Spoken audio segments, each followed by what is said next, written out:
With the new Jeep Compass, Jeep is closing a very important gap in their SUV portfolio because this is the first car of Jeep in this so-called compact SUV segment. Very important, this is the most growing segment regarding to cars worldwide. So this is really a very important car for Jeep.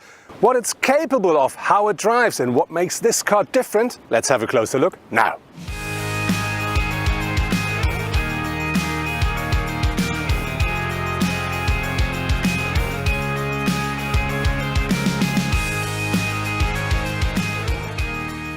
Our test car features the 1.4-litre petrol engine, and that delivers 170 brake horsepower, 250 Nm of maximum torque.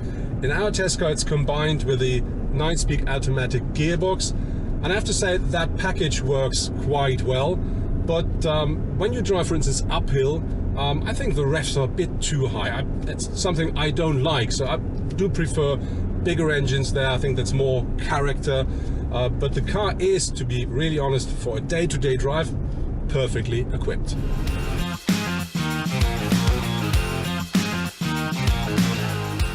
Jeep offers a variety of different diesel and petrol engines for the new Compass. There is first a 1.4-litre petrol engine with two different levels. So we have either 140 or 170 horsepower. The 140 version comes with a 6-speed manual gearbox and is a front-wheel driven car. The 170 horsepower version offers all-wheel drive and the 9-speed automatic. On top of this, there is a 2.4-litre engine that offers 184 horsepower. Very important, that comes as standard with all-wheel drive and the 9-speed automatic. Talking about the diesel engines, they offer a 1.6-litre engine with two different outputs. One is 120, the other one is 140 horsepower. The 120 horsepower version offers only front wheel power and only a 6-speed manual gearbox. The 140 horsepower version you can have either with a 6-speed manual or the 9-speed automatic transmission. And very important, this one comes with all-wheel drive. And then there is a top model, which is a 2-litre diesel that offers 170 horsepower. That comes as standard with all-wheel drive as well with a 9-speed automatic.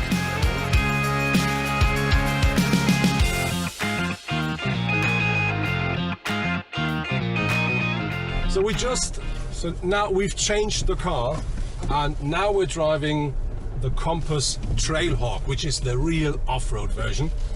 And that car, different to the standard Compass, offers more ground clearance. We're talking about nearly 23 centimeters here.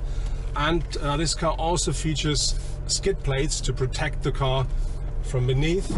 And very important, we do have as the other Compass, different drive modes, which are auto, sand, mud and snow.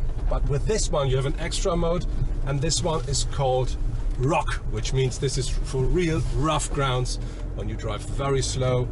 And I have to tell you, that really is great fun, and this really shows that driving an SUV does not mean that you can't go into real rough terrains. Jeep is positioning the Compass between the Renegade and the Grand Cherokee, and you find loads of these cars at the design of this car as well. Have a look at the front. You see something we already know from the Grand Cherokee, which is this very flat grille and this very slim headlights here. And when you go to the rear, you see, I think, a lot more from the Grand Cherokee lines than from the Renegade lines. And that makes sense because the Renegade looks, especially at the front, a lot more like the Wrangler or the Willys Jeep, so a lot more like an off-roader, while this car looks a lot more like the Grand Cherokee, which is an SUV. And this is the segment which is growing dramatically, the compact SUV. This is where Jeep wants to play and want to earn a lot of money. What else you will find regarding to highlights of the design, we asked the designer himself.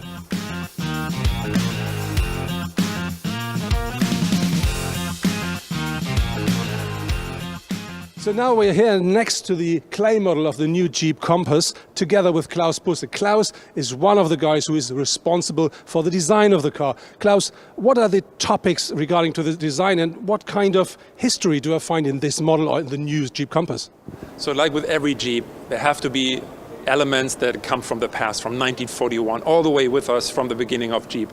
Of course, the 7-slot grille, which you will always find on any Jeep model, in the past, in the now, on the Compass, and of course in the future.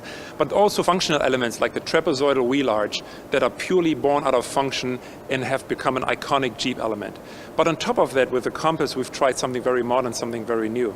even though the cabin space on the inside is very, very spacious, we have this amazing roofline, this chrome treated roofline all the way from the A-post along the roof all the way to the C-post. And what it does, even though the cabin space is very spacious, it gives the exterior a very low, very sporty appearance. So the combination of historic elements like the 7-slot grille, trapezoidal wheel arch, combined with very fresh, very unique and modern elements like the roofline.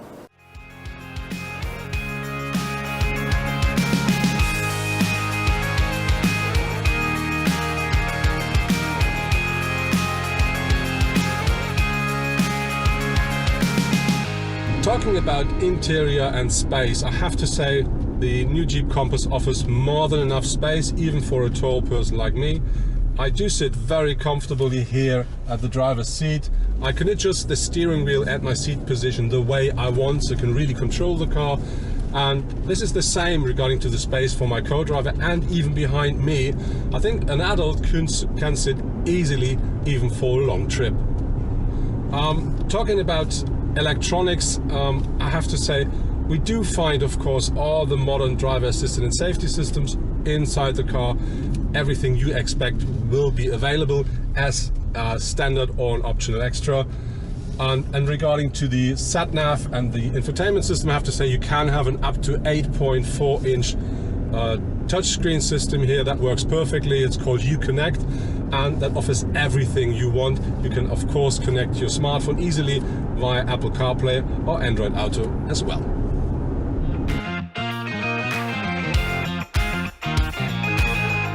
The Jeep Compass offers a load capacity of 438 liters with the rear seats up. That increases up to 1,251 liters when you fold down the rear seats. What I really like is this panel here, because this gives you the opportunity to choose between either having this flat loading floor or adjusting it and having the maximum boot capacity. And I think with that down, this car works for everyday use easily. The Jeep Compass offers different drive modes. We do have sand, mud, snow and so-called auto. And if you buy the Trailhawk version, you will have rock as well, which is, I would say, the heavy-duty one. And I have to say the car, regarding to the suspension, really makes a great job. It is stiff enough to give you the feeling of that you have a good connection to the road, and it's not too stiff, so that's still very comfortable. And I think this package works great, and together with the engine and the transmission, this is a really nice package that fits an SUV of this class absolutely perfectly. It's a very nice drive, and important while driving the car, where we found out it's quite quiet in here. So for instance, at the moment we're driving nearly 120 kilometers per hour, and as you hear, the noise level is quite low. This is something I really do like.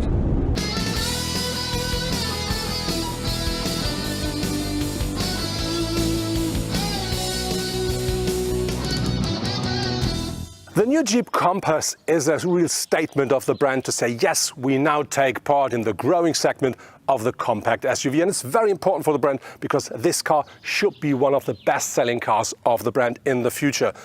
I have to say I really like the idea of the car to look a bit more like a standard SUV than like a real off-road, because that really fits the segment a lot better. But for me, myself, I have to say, I prefer the Trailhawk version because I really like this robust look of the car. And very important, if you go off-road with that car, nothing will stop you.